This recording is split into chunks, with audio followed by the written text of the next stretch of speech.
Kinabukasan nga, napag-alaman kong kulang na naman ng isa ang mga alaga naming manok.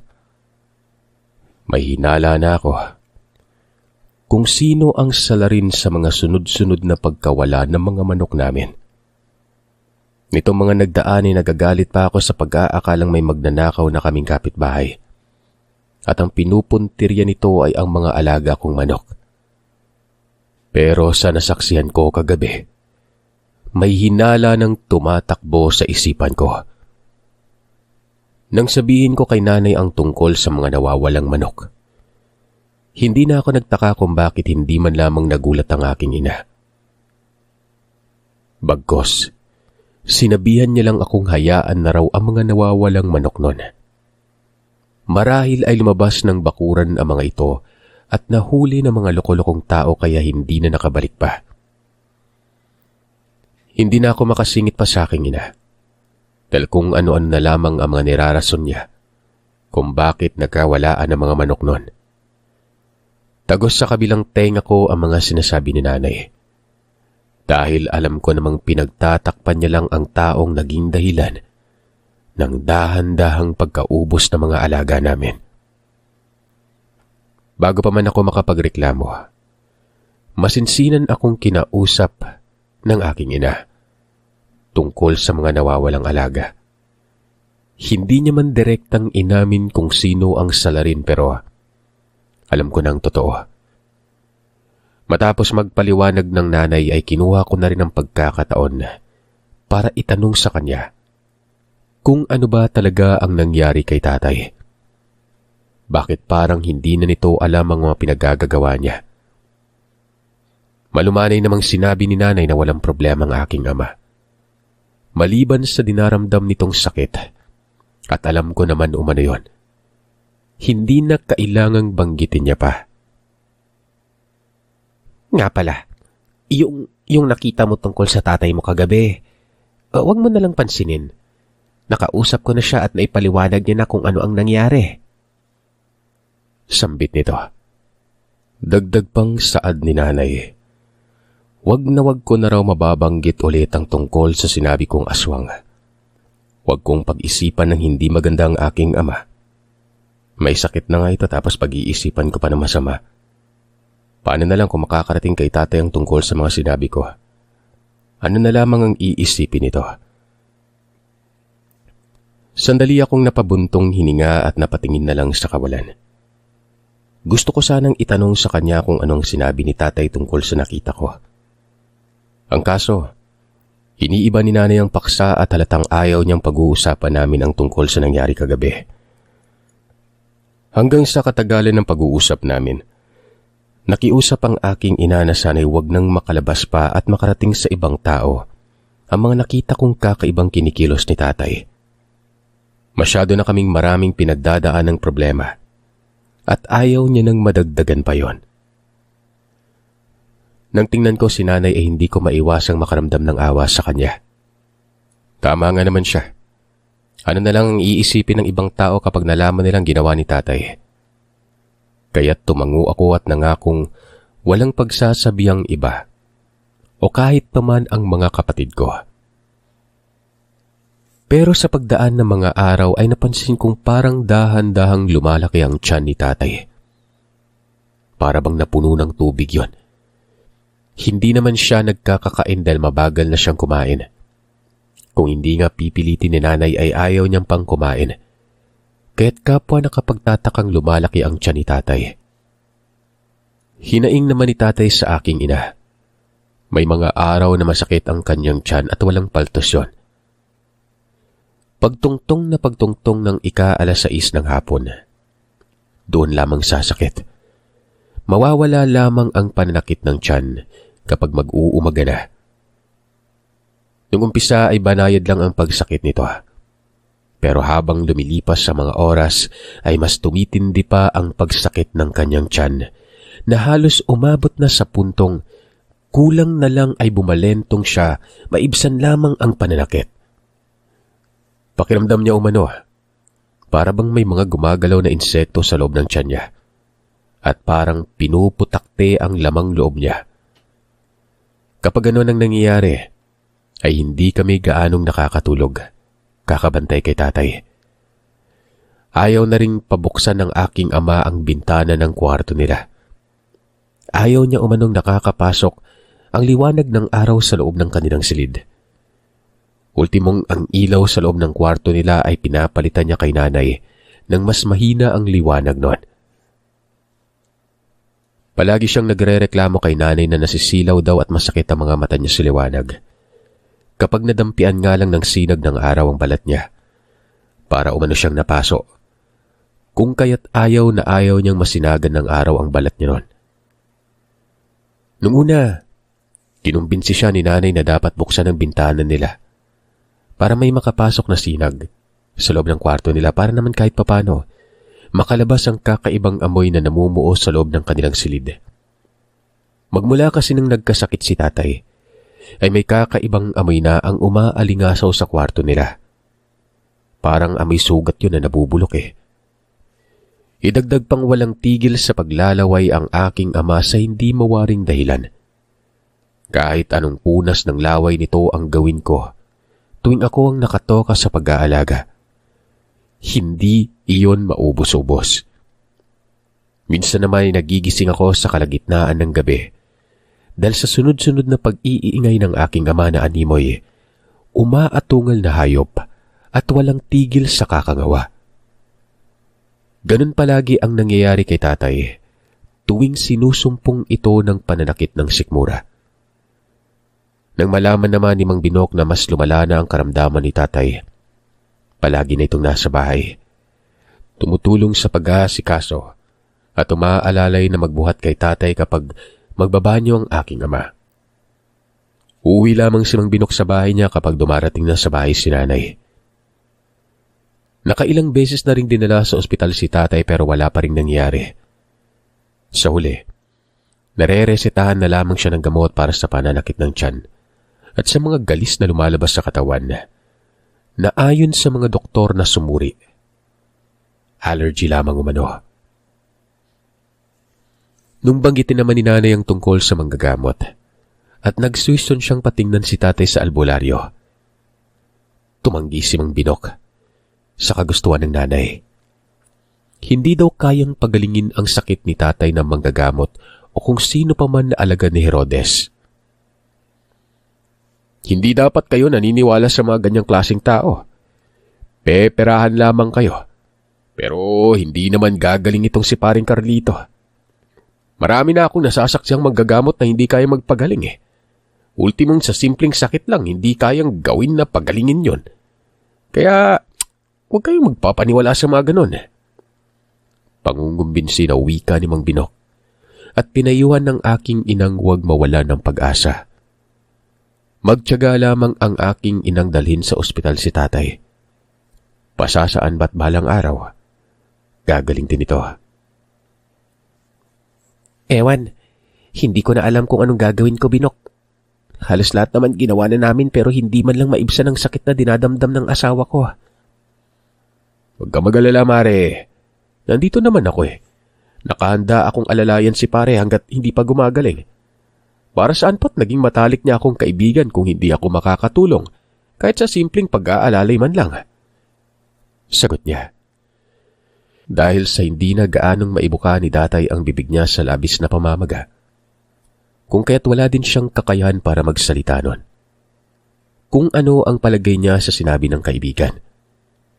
Pero kung ako ang tatanungin, gusto kong dalhin na lamang namin sa albularyo ang tatay.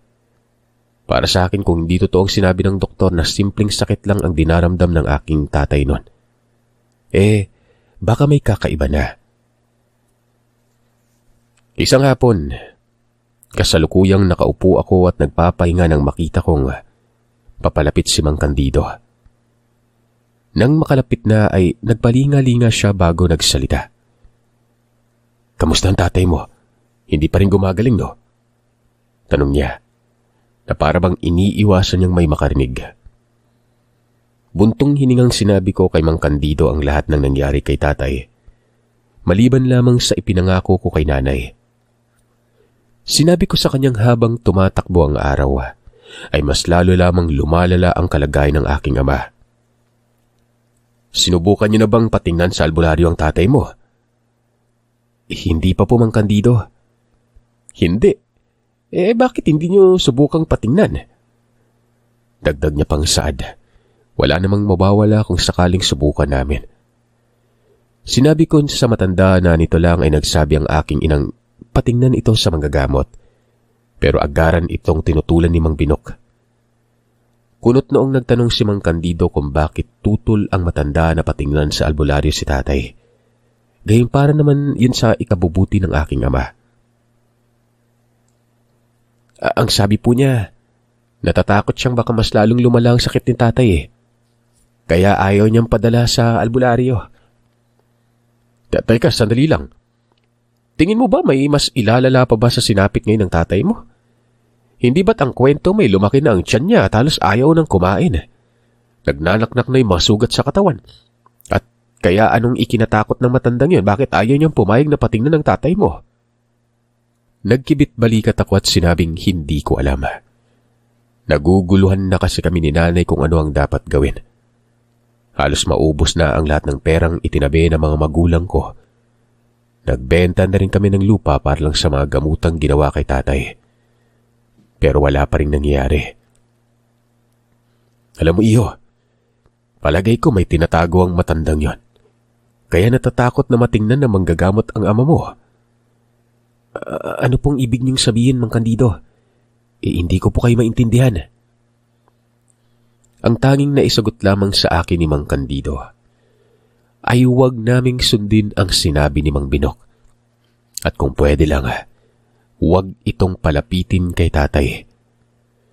Mas mainam na ring patingnan na namin sa manggagamot sa lalong madaling panahon ng aking ama bago pa man mahuli ang lahat. Pag-isipan mo yung sinabi ko, Iho, at sana sundin mo rin yung pinayo kung huwag mo nang palapitin yung kaibigan ng tatay mo sa kanya. Kung hindi man maiwasan na talagang lalapit at lalapit yung gurang na yun sa ama mo, huwag niyo nalang ihiwalay yung paningin sa dalawa. Sa ganung paraan na hindi magagawa ng matanda ang kung anumang binabalak niya. Yun ay kung tama ako. Ilang minuto din akong napapaisip tungkol sa sinasabi ni Mang Candido.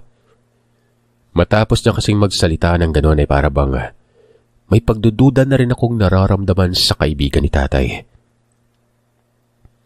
Lumipas ang mga araw. Nanatili pa din sa ganoong sitwasyon ng aking ama. Naging abala din kasi kaming magkapatid na magtulong-tulong sa pag-aasikaso sa trabaho. Kaya't nakalimutan ko ang tungkol sa sinabi ni Mang Candido sa akin. Isang umaga, nagising na lamang ako sa malakas na sigaw ng aking ina mula sa kanilang silid. Dali-dali naman akong bumangon at agarang tinungo ang kwarto ng mga magulang ko. Nung nasa bungad na ako ng kanilang pintuan, natanaw kong panay na ang pagsusuka ni tatay. Inaalalayan naman siya ni nanay habang hinahapuha pang likuran. Dahan-dahan akong pumasok sa loob ng kanilang silid. Pero bago pa man ako makalapit ng tuluyan sa kanilang dalawa, napatakip ako ng ilong. Nalangap ko ang napakabahong amoy na umaalingasaw mula sa suka ng aking ama. At nang tingnan ko ang sinusuka niya, parang may maliliit na kulay puting insekto ang gumagalaw. Saglit na tumigil ako at tinitigan itong maigi. Nang sa gayon na lamang ang pandidiring nararamdaman ko. Uod ang mga yon. Nag-uunahang gumapang. Nanay, may uod sa suka ni tatay. Saglit namang natigilan ang aking ina't napatitig na rin sa mga isinuka ng tatay. Nang matitigan na yun ni nanay, bakas sa mukha niya ang pandidiring naramdaman. Magsasalita pa sana ako pero hindi na ito natuloy pa. Dahil sa agaran na akong tumakbo palabas ng kwarto at tinungo ang kusina. Nang makarating ako sa lababo, doon na ako nagsuka ng nagsuka. Hindi ko na nakayanan ng amoy na nalalanghap ko noon. Maya-maya pa ay narinig ko ang malakas na sigaw ni nanay. Nag-utos ito na puntahan si Mang Binok. Magpapatulong siyang dalhin sa ospital ang aking ama. Sumagot naman ang kapatid ko at nagwikang pupuntahan niya na ang kaibigan ni tatay. Pero hinarangan ko ito. Sinabihang si Ma'am Candido ang puntahan niya at hindi si Mang Binok. Magtatanong pa sana ang kapatid ko pero agaran ko siyang sinabihang magmadali na. Natatandaan ko pa noong huli kaming nagkausap ni Mang Candido na may nabanggit itong kakilalang albularyo. Makalipas ang ilang sandali ay nakita ko ang kapatid kong kasama si Mang Candido. Pumanik ng hagdanan at tinungo ang silid ng mga magulang ko. Hindi naman na nagtaka ang aking ina dahil kanina pagkaalis ng kapatid ko ay sinabihan ko siya nga na hindi si Mang Binok ang ipatawag. Pagpasok nila ay hindi na kami nagsayang pa ng oras. Binuhat na namin si tatay at kaagad nang isinakay sa sakyan. Si Mang Candido ang nagsabi kung saan manggagamot kami pupunta. Hindi ko na matandaan kung saang lugar kami nakarating gawa ng masyadong napakalayo nun. Magdadalawang oras kaming bumiyahe. Para pang liblib ang lugar na pinasukan namin. Nung sinubukan ko namang tanungin si Mang Candido kung saan kami naroroon, bumulong sa akin ang matanda at sinabing, "Huwag na akong maingay at huwag nang maraming tanong pa dahil nakatulog na ang aming ama't baka magising ito at magsususuka na naman." Humingi ako ng tawad sa matanda, tumahimik na lang. Nang balingan ko si tatay, mahimbing na ang pagkakatulog niya na parabang walang sakit na dinaramdam. Na mga sandaling yun ay awang-awa talaga ako sa kanya. Gawa ng maliban sa napakapayat na ng pangangatawan niya, napakalaki pa ng kanyang tiyan. Hirap na rin itong makahinga at parabang kinakapusnat kung titingnan mo nga ang kanyang mga braso at binti. Halos malata na ito sa mga galis na nagsipagsulputan na aakalain mong may sakit na kurikong. Hindi nga alam ng aking ina kung saan nakuha ni tatay ang ganong klaseng sakit Malinis naman yung tubig na pinanliligo namin at wala namang may ganong sakit na kumakalat sa lugar. Kaya't hindi din malaman ni nanay kung saan nakuha ni tatay ang ganong klase. Makalipas sa mahigit kalahating oras ay tuluyan na naming narating ang nag-iisang bahay sa paanan ng kagubatan. Habang bumababa kami sa sasakyan ay panandalian kong iginala ang paningin sa buong paligid. Nakita kong pawang mga talahiban at naglalakihang mga puno ang nakapalibot sa bakuran ng bahay na binabaan namin noon. Saglit namang nilapitan ni Mang Candido ang bahay at pumasok ito. Maya-maya pa nang makalabas na ito at makalapit na sa amin ay kinalabit niya ako. Bago nagwikang tulungan ko na siyang maibaba ang aking ama para maipasok na namin sa bahay na yon. Kaagad naman akong sumunod at agaran na nga siyang tinulungang buhatin ng aking ama't. Dahan-dahan na kaming naglakad papalapit sa bahay. Nang nasa pintuan na kami ay kamuntikan pa akong mabuwal. Nang bigla na lamang bumukas ang pinto at iniluwa doon ang isang matandang lalaking may mahabang puting balbas na halos umabot na sa dibdib. Ang lagay tuloy para na itong ermitaryo kung titingnan. Sa gargal na boses ay nagwika ang matandang manggagamot na pumasok na kami sa loob ng bahay niya. May mga sinasabi pa siyang iba pero hindi ko na yun naintindihan pa. Dahil aligagangan na kaming ipasok sa loob ng bahay si tatay. Nagising na kasi ito at nagpupumilit makalabas sa bahay ng albularyo.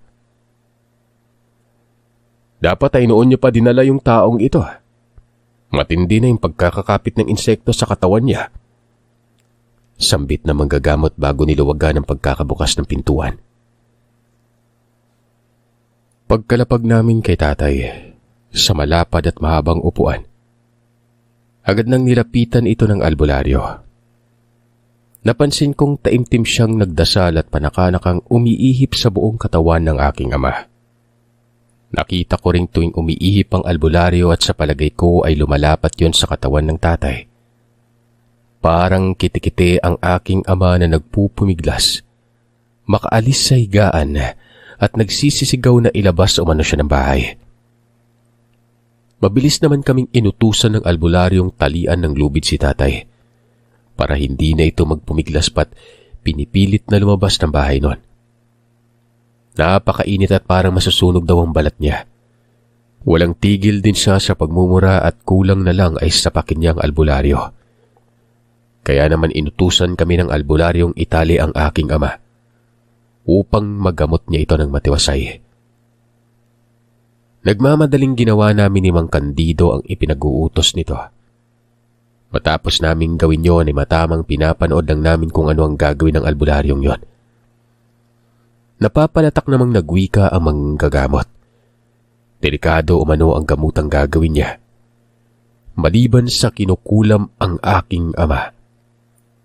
Niyanggaw din ito.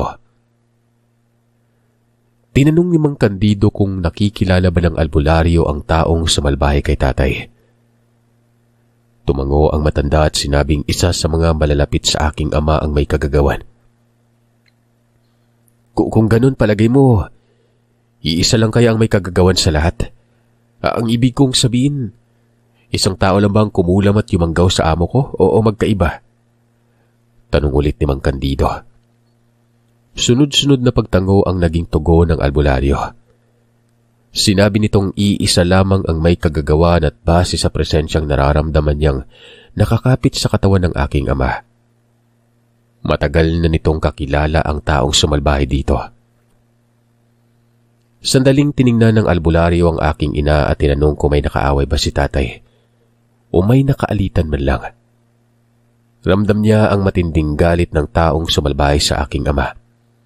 Kaya hindi bastang simpleng pananalbahe lang ang ginawa nito. Umiling si nanay at sinabing wala siyang natatandaang may nakaaway si tatay. Kilalang mabait at pasensyosong tao si tatay. Kaya't hindi niya maisip kung sino ang taong sumasalbahe sa kanya.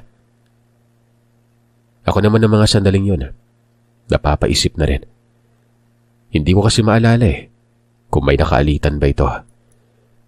Kaming dalawa ang palaging magkasama kaya alam ko kung sino ang taong nakakasalamuhan niya. Nang sa bigla kong naalala si Mang Binog, hindi na ako nagdalawang isip pang sabihin sa kanilang ang matalik na kaibigan ni tatay ang huling nakausap ng aking ama bago ito magkasakit.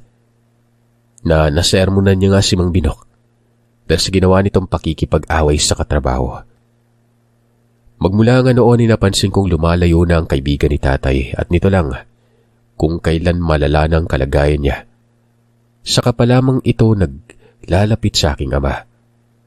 Malamang sa malamang ay ito ang sumalbahe kay tatay. Wala nang iba pa.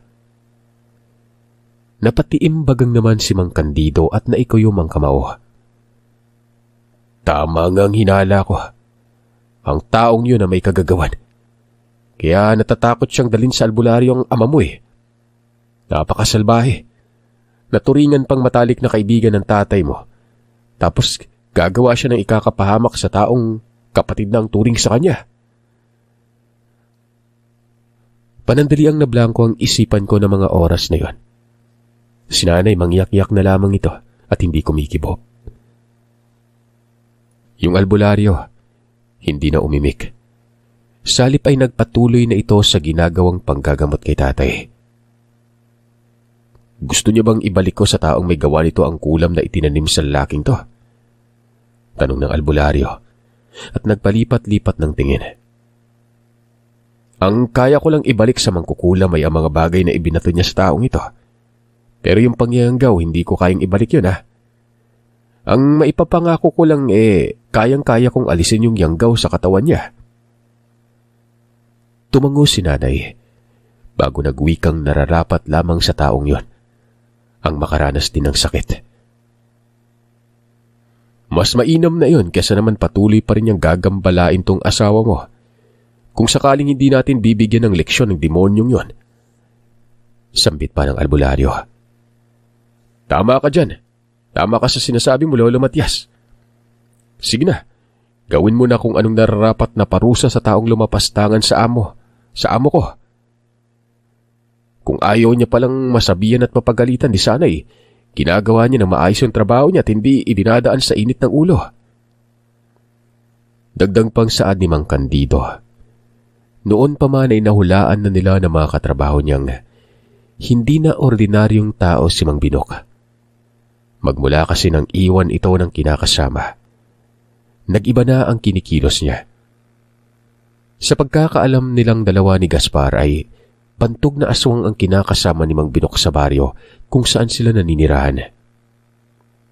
Pambihira, kung sino pa ang taong pinagkakatiwalaan mo, siya pa yung tatraidor at totoda sa iyo. Nagwika ang albularyong sisikapin niyang magamot at maibalik sa salarin ng ginawa nito sa aking ama. Gagawin niyang lahat mabigyan lamang ito ng leksyon. Makalipas ang ilang dasal na hindi ko maintindihan at ritual, nakita kong sumuka na ng sumuka si tatay. Yung mga isinuka niya ay may mga kasamang insektong aakalain mong maliliit na singsing pare.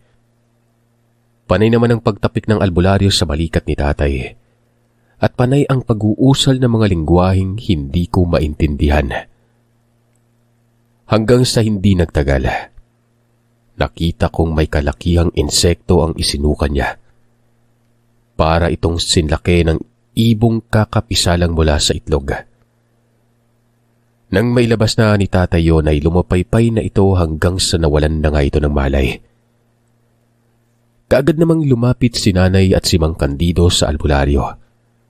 Tinulungang may ayos mula sa pagkakahiga ang aking ama. Narinig ko namang sinabi ng albularyong maayos na umano ang kalagayan ni tatay. Pero mananatili pa ng ilang araw ang aking ama sa bahay na manggagamot.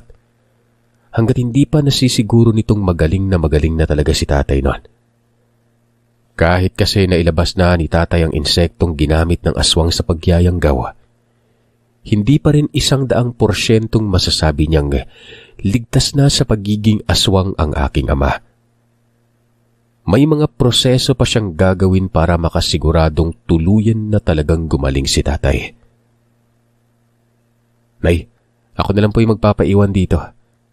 Umuwi na kayo, ako na magbabantay kay tatay. Sabi ko. Sinabihan ko siyang umuwi na sila ni Mang Candido para masabi niya na rin sa mga kapatid ko na okay na si tatay noon. Para makapagpahinga ka na rin po. Ilang araw na kayong hindi nagpapahinga ng maayos eh. Pumayag naman ang aking ina pero babalik siya kinabukasan para magdala ng pamalit kong damit at kay tatay na rin. Pag-alis nila ay itinuloy na ng manggagamot ang panggagamot sa mga sugat ni tatay. At sa bawat langis na lumalapat sa sugat ng tatay noon, napansin kong hindi na siya umuungot. Maliwalas na rin ang mukha nito at payapa na siyang natulog. Hindi gaya nung hindi na pa siya ginagamot ng albularyo, na parang pinagsakluban ng langit at lupa ang mukha niya. Kinagabihan na hindi ako makatulog. Kahit na anong pagbabaling-baling ang gawin ko ay wala talaga. Hindi ako madalaw-dalaw ng antok. Napabuntong hininga na lamang ako at ipinagpalagay kong namamahay lang ako kaya ganon. Makalipas ang ilang oras ay agaran akong napabalikwas ng bangon. May narinig ako na malakas na paglagabog sa labas ng bahay. Napaigat naman ako nang biglang magsalita ang albularyo at sinabihan akong huwag maingay. Sabay senyas gamit ang daliring nakaturo sa labas ng bahay noon. Mukhang natunton ng aswang kung saan nagpagamot ang ama mo. Di bale, ako na ang bahalang humarap sa kanya para naman malaman niyang hindi ako bastang kung sino lang napipitsuging manggagamot. Sabi niya. Bago siya lumabas ng bahay ay binilinan niya akong huwag matakot at mas lalong huwag na huwag akong lumabas na bahay. Bantayan ko lang ang aking ama't huwag nang pansinin kung ano man ang maririnig sa labas ng bahay noon. Kinakabahan man.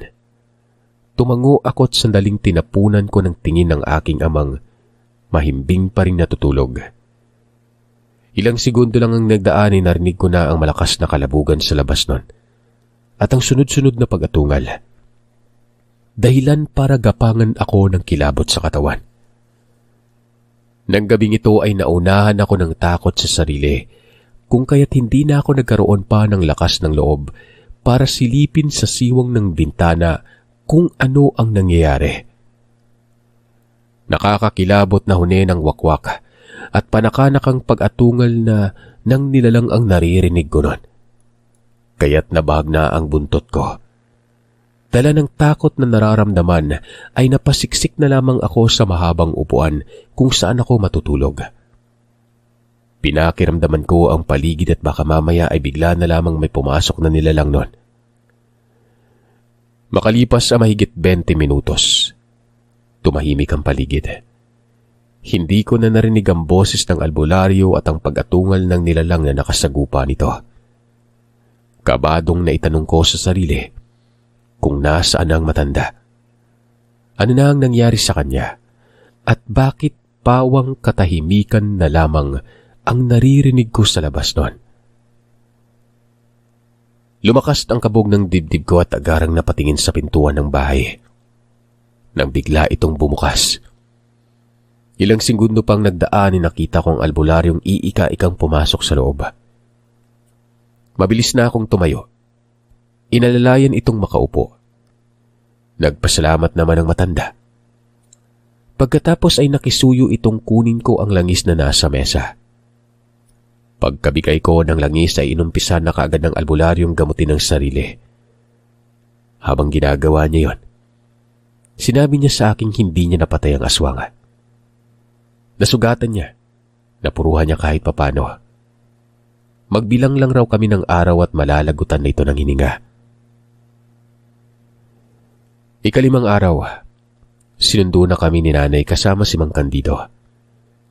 Habang nasa biyahe ay binalita niya sa aming kahapon lang. Nabalitaan nilang patay na ang matalik na kaibigan ni tatay. At kinuha ng kinakasama nito ang labi ng matanda at dinala sa lugar nila.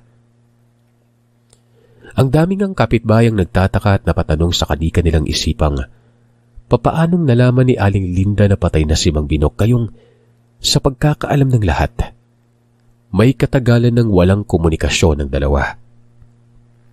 Isa din sa ipinagtataka ng lahat bago nalagutan ang matanda, ay marami ang nakakitang may malaking sugat ito sa braso at dibdib, na para bang tinaga ito ng paulit-ulit. Ilang gabi ring naririnig ng mga kapitbahay ang malakas na sigaw ng matanda na parang nasasaktan. May mga paniki, tunog ng tiktik na umaali-aligid sa labas ng bahay ni Mang Binok tuwing sasapit ang 10 oras ng gabi, kung kailan mag-uumpisa na namang magngangawa ang matanda nun. 3 gabi itong sunod-sunod na nangyari. At halos lahat ng mga kalapit-bahay ay hindi nakakatulog ng maayos dahil sa kababalagang nangyari nun. Sinabi ko na lamang sa kanila ang nangyari nung gabing kakatapos lang gamutin ng albularyo si tatay. Sinabi ko din sa kanila ang tungkol sa sinabi sa akin ng albularyong maghintay lamang ng ilang araw at mababalitaan naming may mangyayaring masama doon sa nilalang na sumalbahay kay tatay. Sigurado akong si Mang Binok ang tinutukoy ng albularyong aswang na taga niya. Sandaling hindi nakaimik si tatay. Ilang minuto pang nagdaan sinabi niya sa amin na naaalala niya ang huling kinain bago sumama ng matindi ang pakiramdam niya. Natatandaan niyang nagdala ng pagkain ng kaibigan niya nang dumalaw ito sa kanya. At kung hindi siya nagkakamali, idinaan ni Mang Binok sa pamamagitan ng pagkain ang pagyanggaw niya. Marami pa kaming napag-usapan kung kaya't nakumpirma namin na si Mang Binok talaga ang sumalbahay kay tatay. Mukhang hinawaan na ng pagiging aswang ang kaibigan ni tatay nung nagsasama pa lamang sila nitong si Aling Linda. Lumipas ang ilang buwan, dahan-dahan ang umayos ang pangangatawan ni tatay. Balik sa dating gawi, trabaho, at bahay lang ang gawain namin.